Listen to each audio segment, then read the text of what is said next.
Hello everyone, it's Jonathan here of Steve Gets Supersonic Powers Acclaim, and today I'm talking about my study abroad at the University of New South Wales, Sydney, specifically some advice I have for you guys if you are doing study abroad, which I recommend you do. So my first tip is to join clubs and organizations on campus, even if you're only there for a semester or two. I know they do 1-year study abroads in like Britain and Australia typically. I personally joined Salsa Club and the Video Game Development Society. For the Video Game Development Society, because I joined the Discord really, I saw there was a trip going on where they're going to Japan for 6 days for an independent video game development conference, and I went to that, and it was awesome. So I made a video about that. Check that out. Joining that club ended up really being worth it, and it's one of the things that really put me on the path to thinking about game development as a possible career. I also joined a Salsa Club, which was a bit out of my comfort zone. I've done some salsa before, but the hips are a little rusty, you know. I got a little bit in my blood, but it doesn't come naturally to me for some reason. And through Salsa Club, I would say I met my main friend group, which is really cool. And I would have been kind of antisocial if I didn't join these clubs. And I would have missed out on going to Tokyo, which was so fun.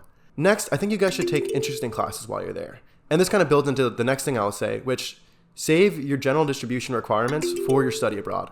So I think most liberal arts colleges, most universities, they make you take a few courses of different disciplines to fill out your coursework. So they make you take courses in languages, social science, humanities, art, typically stuff like that. So while I was there, I took 2 art courses and I took 1 social science course. And it was really nice not to have to take biology courses. That's my major. I study biology, or ecology and evolutionary biology. But generally, I recommend taking courses that are kind of outside your comfort zone, or things that you've been wanting to try for a while. So I took a course that was designing with time, space, and experience, and it was basically a video game development course in Unity. And that's something I've been wanting to do for a long time. When you take a hobby or an interest into a course and you're getting graded on it and you have specific assignments, it really pushes your commitment to it to the next level. So I think taking courses in one of your hobbies is a great way to expand your skills in it. And study abroad in particular is a great time to do that. My next tip is to reach out to friends or acquaintances who are also doing your study abroad program, even if you don't know them that well. One of my friends who I hung out with the most at study abroad was one of my friends from a Hispanic networking conference. And we weren't that close before doing study abroad. We just hung out at the conference for those 2 or 3 days and not really stayed in touch on Instagram after that. But I saw on LinkedIn that she was going to the same school as me, UNSW. So I reached out, and that was cool. For me personally, I didn't organize or plan it out to go to a study abroad with other friends. So I kind of went in not knowing many people at UNSW. And it was nice having someone that I knew from the States, you know. States, that's what you say there. I'm from the States. To wrap up this point, I recommend reaching out to anyone that you know that's doing a study abroad, even if it's just messaging like, hey, I'm studying abroad at UNSW also. We should totally get a coffee. And if it's awkward, you can just not get coffee again. If you don't like coffee, you can get tea. If you don't like tea, you go to an ice cream shop. I think ice cream's good. Just some options for you guys. All right, my next tip, it will be a controversial one, I'm sure, but it's don't procrastinate. Do your work as soon as you get it. For me personally, a big part of studying abroad was getting to explore Sydney. And, academics were not a huge focus for me. And I think that's okay. I don't think all your time should be going into academics. And for a lot of these schools that you go to, you'll have more free time. You're freeing up basically all your commitments from home. You're taking classes that might be easier or have less homework. Like Australia has so little homework. There's 3 assignments per course versus in America where you get an assignment every week typically. So you should take advantage of all this free time and try to get your work done early. Go to the on-campus libraries, go to a cafe, and just grind it out. That way you can spend time with friends and relax and read and watch TV without having to worry about doing homework or catching up on assignments. Studying abroad is definitely a great place to set up your perfect routine because you'll have more free time. You kind of reinvent yourself while you're studying abroad, which is nice. Next tip is a big practical one. Location is important. Try to get housing as close to the school as possible because commuting is not fun. At my home university, I've mostly been within 10-15 minutes walking distance of campus, which I kind of took for granted. Versus studying abroad in Sydney, I had to take the bus there. And the buses are obviously better than America, but they're not very consistent still. So University of New South Wales is in a neighborhood of Sydney called Kensington, and I was living in Redfern, which is about a 20-ish minute drive and 25-minute bus ride maybe, and probably an hour and a half of walking. I don't recall exactly, but basically it wasn't practical to walk there every morning and walk back from campus. So I had to commute using the bus, and this was not very fun. And the buses stop early, and honestly, I wish I was able to get housing closer to campus. I think if I started my housing search earlier, I would have gotten better housing.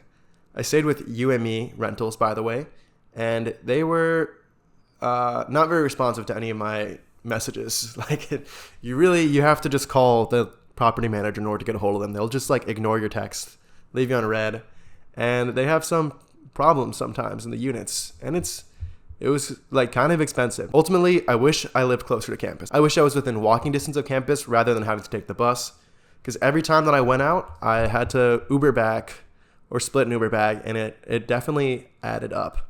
The buses in Sydney end really early. To summarize, I think it's important to get housing close to campus. And in order to do that, you should start your housing search early. I only got my housing like 7 days before I moved in, which was kind of a mistake.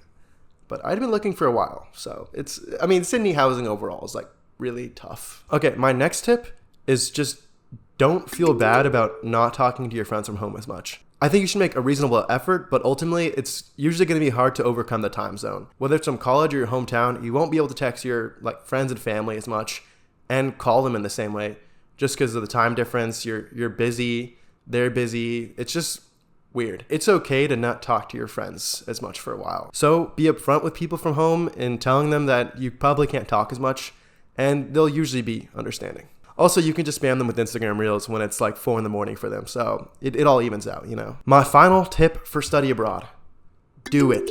Study abroad is so much more accessible than a lot of people think it is. And you could look at programs that your school offers, and they have like a price tag attached to them. So you can tell like, okay, this program's really expensive. And some programs like UNSW is cheaper. I paid, in terms of tuition and fees, $6,400 United States dollars for UNSW, which is way cheaper than like my tuition rate at home. Housing was more expensive and flying there was tough. I go to a pretty expensive university, but I'm pretty confident that studying abroad was either the same price as doing a normal semester or even cheaper.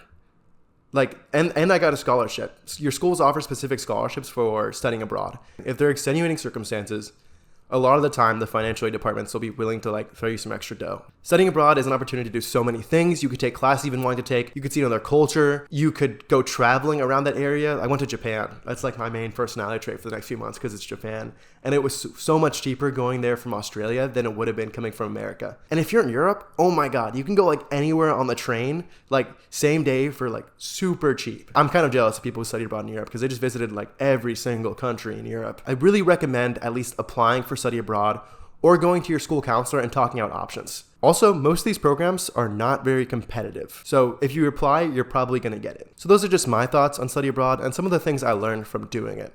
I really recommend everyone at least look into it, look into programs that your school offers, look into programs outside of your school that would still count for credit, or just look for like cool travel opportunities. Yeah, I think traveling's great. Thank you so much for watching. Let me know if you want another video on my specific program or like my specific experience at University of New South Wales, Sydney. I went to Taiwan before that. That was cool. So been doing a lot of traveling lately. Thank you so much for watching, and I'll see you guys in the next video. Peace.